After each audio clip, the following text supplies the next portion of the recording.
Alright, YouTube. This is my 410 homemade brake barrel. Almost complete. I nickel plated the barrel. I was going to nickel plate the rest of the gun, but I have a little bit of an advantage. I work at a plating shop, so I can get all these custom platings done for nothing. This is actually a copper plating, and then we oxidize the copper to distress it, and instead of relieving it, I really like the way it looks, so I went ahead and epoxy cleared it so it'll stay this kind of purplish brownish color. Anyway, this whole thing was just some 3/16 by 3-inch flat plate, and then a 1/2-inch ID DOM tubing, 24 inches. I cut down to a 23-inch, and then an 8-inch piece of 3/4 ID DOM tubing. Everything else is made from that. Oh, and this little cap that I made for the firing pin mechanism, that's brass, and I had it nickel plated. That's the only thing on here that wasn't made from the tubing and the flat steel. The hammer, the trigger, the whole body mechanism,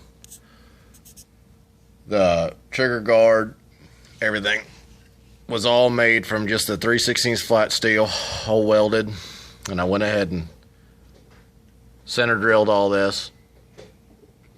The stock is just an old Marlin 22 stock that I had cut up. I cut the forward section off of it and relieved it and cut it to fit. I put it in the milling machine and I milled it out to fit my chamber here.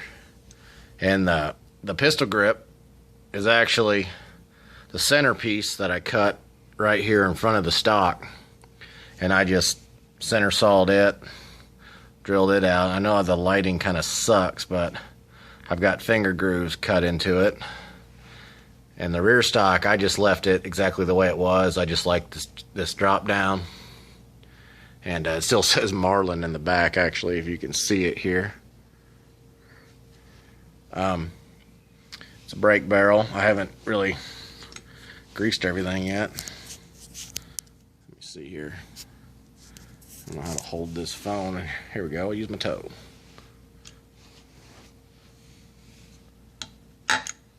And then hammer's back. I've got the firing pin out of it because I've got it here in the house. The hammer actually sits back here in the resting position, but I've got the firing pin out of it. Flip it over here. You can take another look at it. Like I said, it's a 23-inch overall barrel.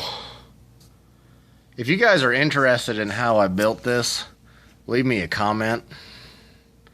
Ask me some questions, and maybe I'll actually disassemble it, because it's really easy to disassemble. Every single part comes off this thing in just a matter of a couple minutes. That way anything breaks, anything needs to be oiled or maintenanced, I wanted it to make it easy. These two screws are actually dummy screws. They don't even belong in there. I initially made this to where the rear stock would be removable. I didn't like that, so I went ahead and just fix welded it in place. And I didn't really want to fill these holes with weld and then try to grind all this down, so I just left them where they were at, and I just put some 1024 screws into it.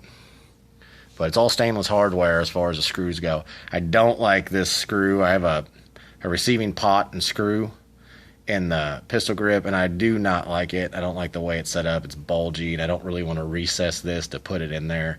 So I'm going to go to the hardware store or something tomorrow and find a little different setup. I don't know if you can see it real well, but I drilled out a bunch of holes and then cut them centered, and then cut them down essentially almost into a blade in the front of the trigger guard. I just thought it looked kind of cool. But overall, it's a pretty good gun. Shoots real well. Shoulders real well. It's got a good weight to it. It's a little heavy. Not too heavy. It's definitely not front heavy. It's balanced pretty well. It's just an overall cool little gun. I think I'm going to go ahead and make a rifled 9mm sleeve. I think I'm going to go ahead and set it up to where it'll shoot 9mm also. And I've got it set up. I've got it drilled and tapped here on the front. I just haven't found anything that I like to use as a front sight. And the rear, even though this is a shotgun, the way I set it up with this firing pin cover was I center marked it and then drilled and tapped these two screws. That way they kind of act as a rear sight.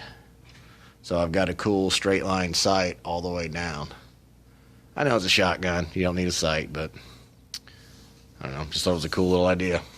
Anyway, here's my homemade 410 shotgun. Let me know what y'all think. And Unknown Cat, if you check this out, let me know what you think. I'm real interested in that. Thanks, guys. I got some ideas for a Slamfire 12 gauge with a shell extractor and a loader to where the barrel never has to leave the receiver. I'll be making next. Hopefully I'll have it up here in about a week. So check it out. Thanks.